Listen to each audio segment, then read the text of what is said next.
Dạ. Em ơi, hôm nay có chương trình Trăng Mật Diệu Kỳ á em. Hôm nay hai vợ chồng mình nay trốn con đi chơi bữa. Hai vợ chồng mình đi thôi ha. Bỏ cô Bin nhà ở chơi với bà ha. Em cười lên đi coi. Cô Bin ở nhà với bà nha. Khi mà nó sanh ra thì nó bình thường, nhưng mà khi được 4 tháng thì nó bị bệnh, coi như bại não, bại hai bên não.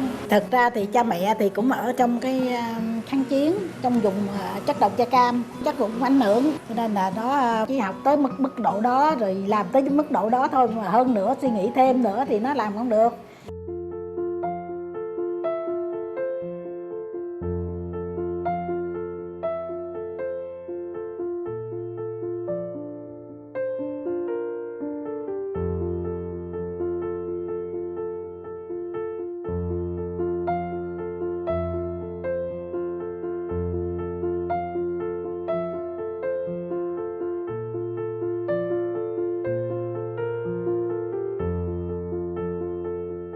Trước giờ chưa có đi từng Trăng Mật đâu hết. Chưa có bao giờ đi hết. Trăng Mật Diệu Kỳ mà hai vợ chồng rất vui. Cũng mong muốn hai vợ chồng đi chơi một bữa cho nó vui vẻ và ôn lại những kỷ niệm mà hai vợ chồng đã từng trải qua. Lần này là chuyến đi đầu tiên của hai vợ chồng. Chắc cũng thú vị đây. Lên đường em ơi.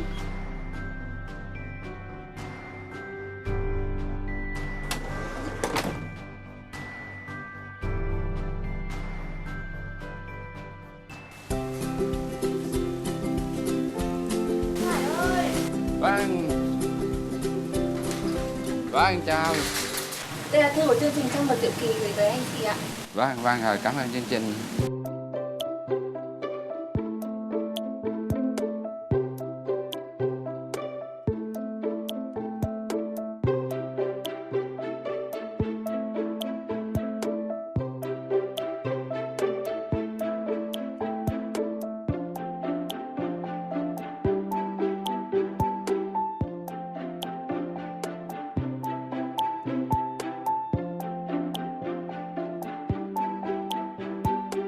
Thấy rất là vui, hai vợ chồng lập gia đình được 11 năm. Chưa có cơ hội đi hưởng từng Trăng Mật cũng như là đi du lịch. Bởi vì đi lại nó cũng khó khăn. Đó giờ chưa có hai vợ chồng đi vậy. Bác thấy là tụi con qua rồi để ý làm như là quay này nọ đó. Bác thấy vui. Đi như vậy thì bác thấy là vui hơn.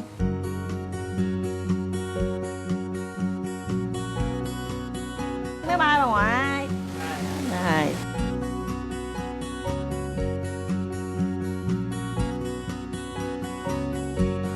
Bye bye.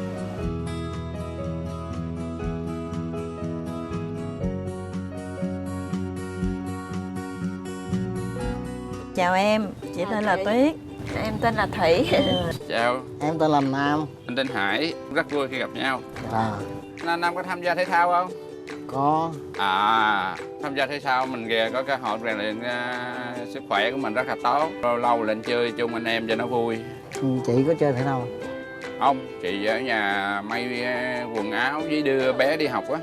Đồng nghiệp. Wow. Sinh hoạt trong câu lạc bộ khuyết tật với nhau đó.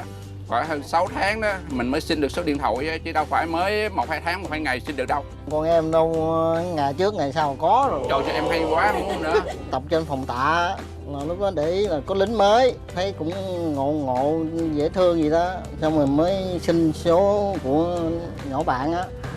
Gặp nhau một lần là xin số luôn à. Giống như là ông trời ổng cũng sắp đặt như thế nào vậy đó. Mà để ý thấy anh này cũng được, không có như mấy chàng kia thì thích nói ngọt ngon. Chị thì anh Hải cũng làm bộ cũng lại xin số điện thoại. Bây giờ đi uống nước được không? Rồi đi đến đó cái ổng nói là ổng không biết nói gì hết, mà đi tới cái ổng kêu thôi giờ cho nắm tay một cái đi. Thôi dễ mà kéo dài lắm, đâu phải đơn giản đâu. Đâu phải dễ đâu. Còn em hả, bên này dí em chạy. chạy thôi, chạy hoài đuối chân thì thôi đứng lại cho bắt luôn.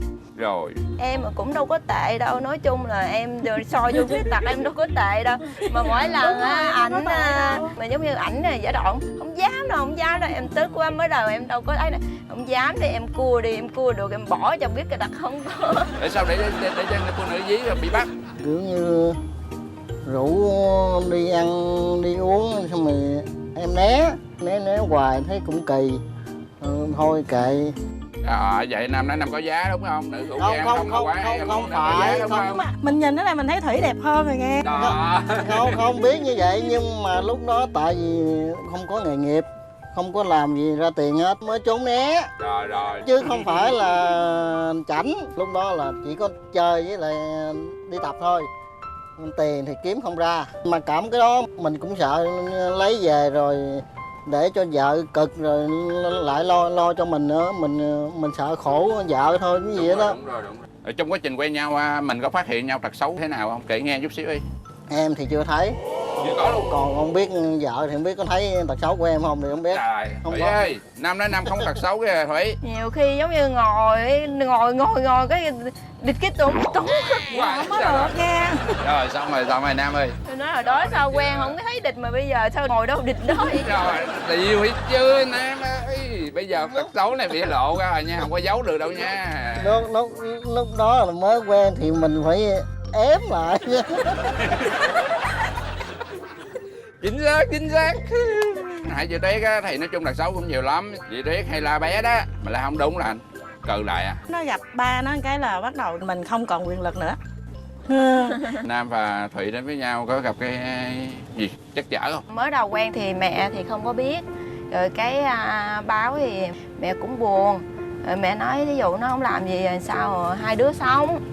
Giờ cái nói mẹ yên tâm đi, ảnh sống với mẹ ảnh không làm, chứ về với con thì ví dụ con làm cực ảnh cũng thấy gì ảnh cũng dám mà làm. Bên mẹ bên đây cũng mới đầu cũng không có được, không có chịu, cũng gục gặt cũng lâu lắm, thời gian cũng khó khăn rồi thôi nói thôi giờ thì hai người không chịu thì thôi em với anh chia tay. Xong rồi cái ảnh nói chia tay gì mà chia tay, giờ mình cố gắng mình vượt qua đi, đừng người ta nặng hơn mình, người ta còn sống được, không lẽ mình như vậy mình sống không được sao? Đúng rồi.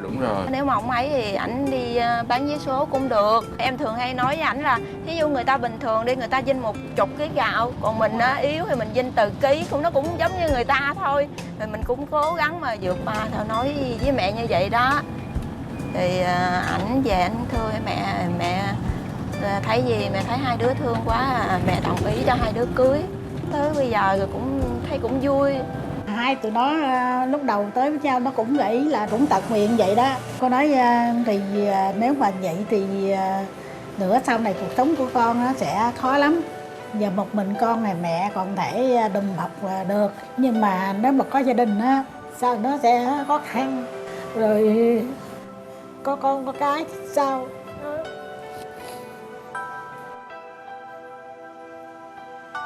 Thấy nó làm thấy thấy cũng tội lắm, nhưng mà nó tại vì nó muốn thì mình cũng chịu nó thôi, mình cho nó đi làm đi học. Bạn bè cứ nói thế, cô cứ không sao đâu cô ơi, có khi có vợ rồi có con rồi nó tự nó vươn lên. Thì cô chủ cũng chỉ muốn là tụi nó được sống được hạnh phúc, biết thương yêu nhau để cho cùng chăm sóc con cái. Nói chung là ban đầu để đến với nhau đó thì ba mẹ hai bên ai cũng lo hết á. Tại lo sợ hai đứa sau này lấy với nhau là sẽ ra khổ. Thấy tình trạng hai đứa nó như vậy đó, mình như là mình đã kéo dài, mình không có muốn gả, không có ngăn cản nhưng mà trong lòng á không có nói ra, nhưng mà cũng sợ cứ nghĩ xa. Nhưng mà nó cứ quen nhau cũng lâu lắm, cái thôi bắt chịu gả. Nhưng mà sao trời thương rồi, nó cũng giỏi, hai đứa cũng giỏi. Chúng ta nghĩ là ba mẹ là ai cũng phải lo lắng cho con cái của mình hết á. Đến bây giờ thì ba mẹ cũng yên tâm rồi. Nói chung công việc của mình thì cũng tương đối tạm ổn, cho nên là không đến nỗi nào, cũng không phải là gánh nặng của ba mẹ mình nữa. Dù mình tật mình cũng không có muốn là làm có gánh nặng cho cha mẹ để lo. Hồi đó thì giống như có mẹ rồi, đâu có làm gì ra tiền đâu. Cứ tới giờ thì về ăn cơm có mẹ nấu sẵn cho ăn. Vậy là sướng rồi. Tại vì ảnh sống với mẹ với anh hai, chị hai lo hết rồi nên ảnh không có biết lo.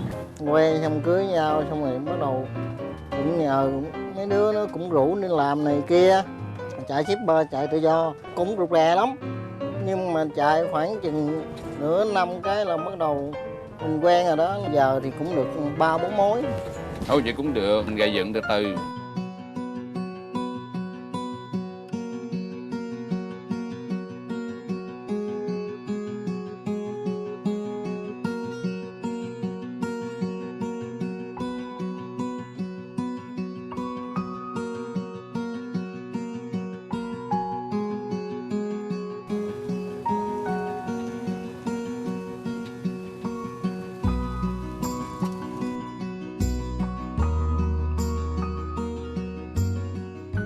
Chúng ta chúc mừng buổi gặp nhau buổi này nha. Đây, chúng ta chúc mừng.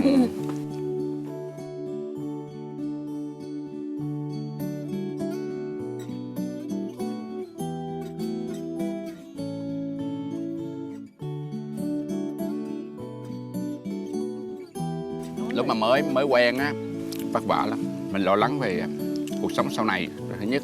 Cái thứ hai là sự cản trở của gia đình hai bên. Hơn 1 năm trời á, hơn 1 năm mới cưới được. Nhưng mà nói chung là tóm lại là trời thương là được. Còn mình nhiêu ta? Thì cũng quen nhau mấy năm rồi mới cưới.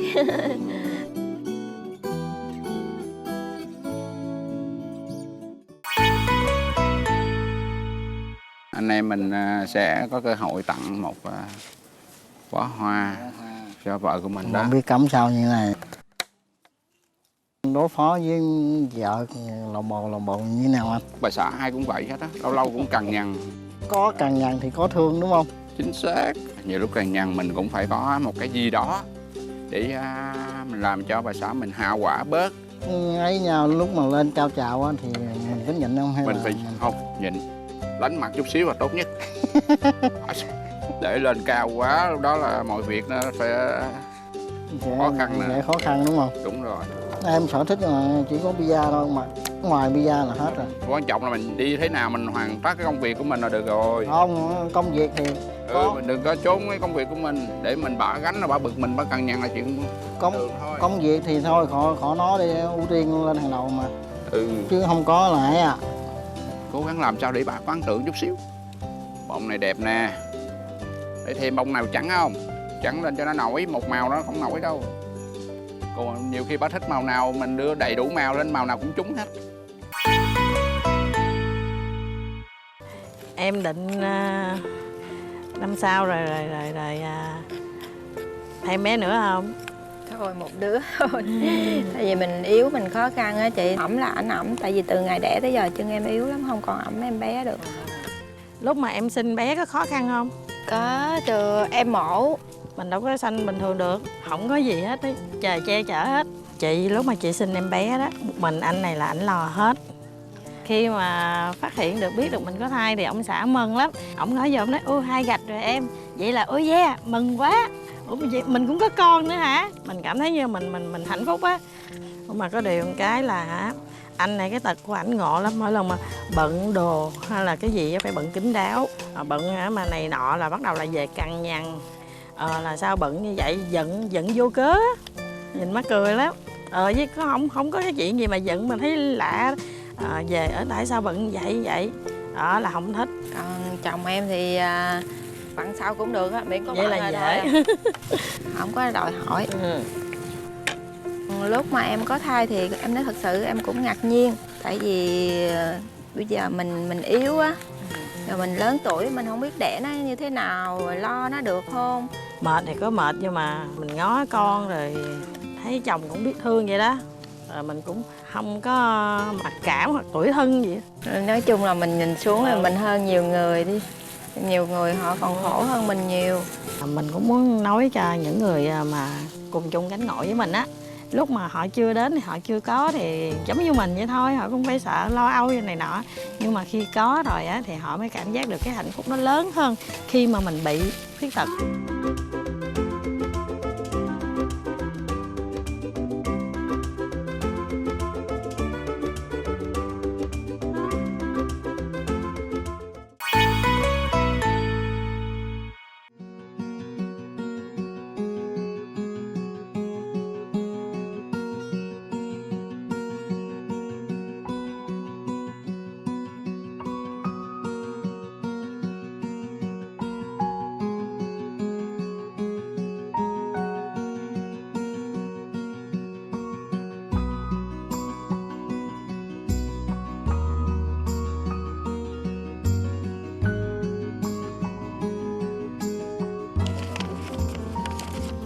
Mới quen nhau á thì trong một năm đó là nhận rất là nhiều thư, nhưng mà kể như giờ là sống chung là không bao giờ nhận được lá thư nào. Mình cảm thấy rất là hồi hộp.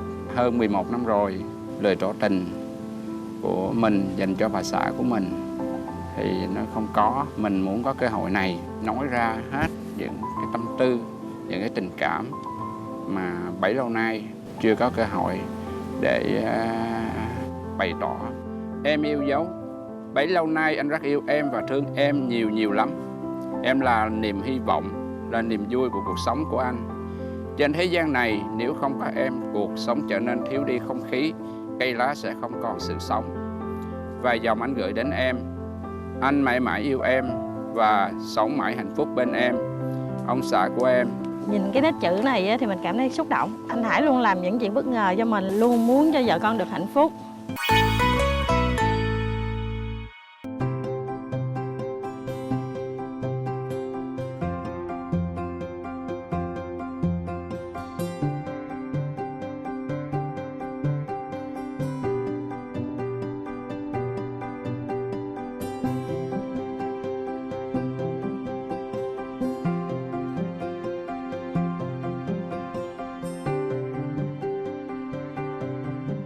Anh sẽ mở cái khăn đây nha, cầm giùm nha. Cái gì vậy? Đấy, sẽ tặng Ồ. quà cho em. Đây. Wow, đẹp quá vậy. Rồi, bây giờ anh sẽ đem.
Chào anh chị. Chào.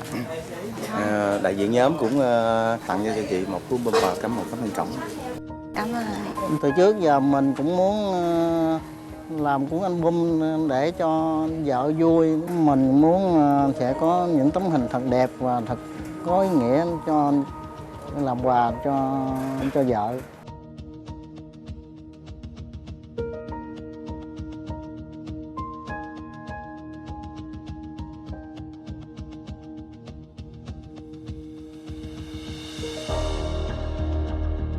Mình rất là sung sướng vì cô dâu quá đẹp.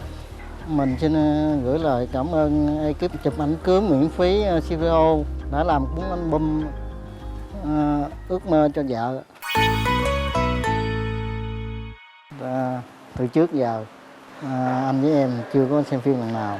Nay anh sẽ tặng cho em có món quà đặc biệt. Chúng mình đi xem phim luôn ha. Dạ.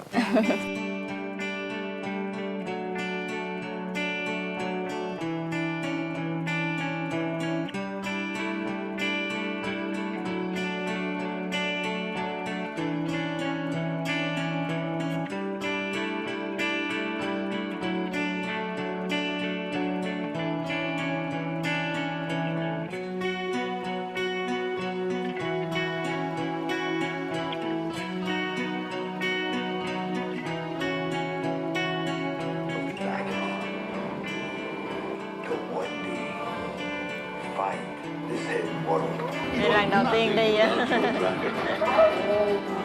Vui không? Vui.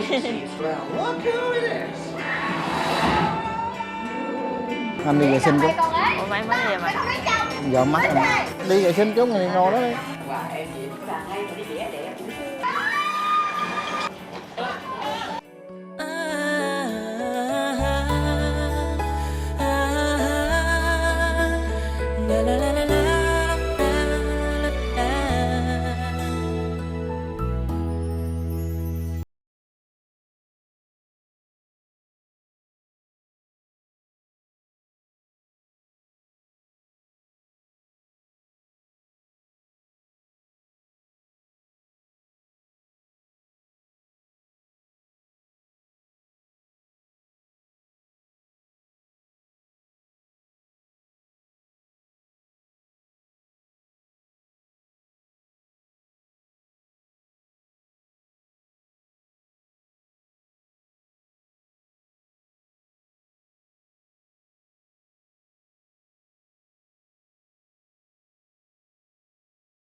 Anh đã thích em mà tới giờ anh thông qua chương trình này anh muốn thổ lộ là anh thương em rất nhiều.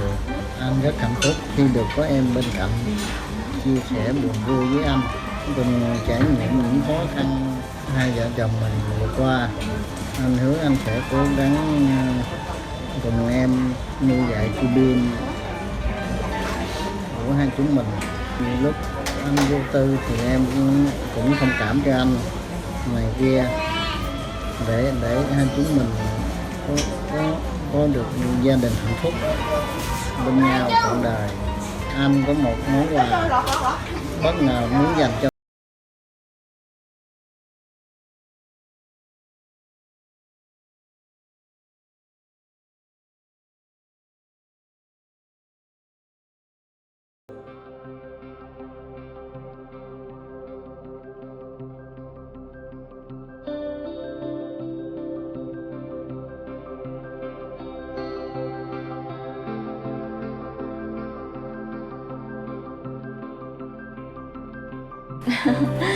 vui, hạnh phúc. Muốn chảy nước mắt. lần đầu cùng với vợ đi xem phim có cảm giác nó lân lân rất là vui và hạnh phúc. Khi đi xem phim cùng với vợ, hiện giờ trong người đang có cảm giác lân lân kiểu như đang hồi hộp vậy đó, đang hồi hộp và rất hạnh phúc. Chuẩn bị bó hoa chính tay anh cắm và sẽ tặng cho vợ để cho vợ bất ngờ. Từ trước giờ lãng mạn thì anh chưa có, nhưng mà chính tay anh cắm hoa này là lần đầu tiên anh cắm để tặng cho vợ, để cho vợ được hạnh phúc. Cũng đang rung đây nè.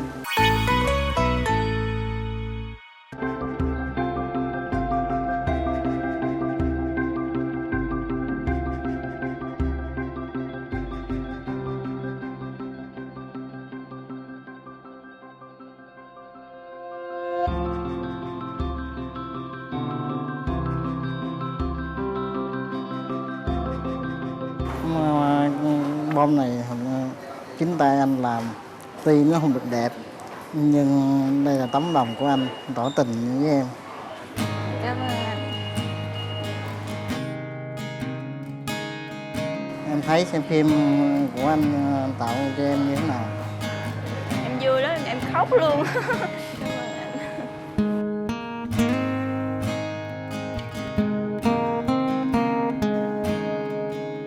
Rất xúc động khi biết chồng mình làm như vậy. Hai vợ chồng dáng cố gắng đừng lo cho cô Bin.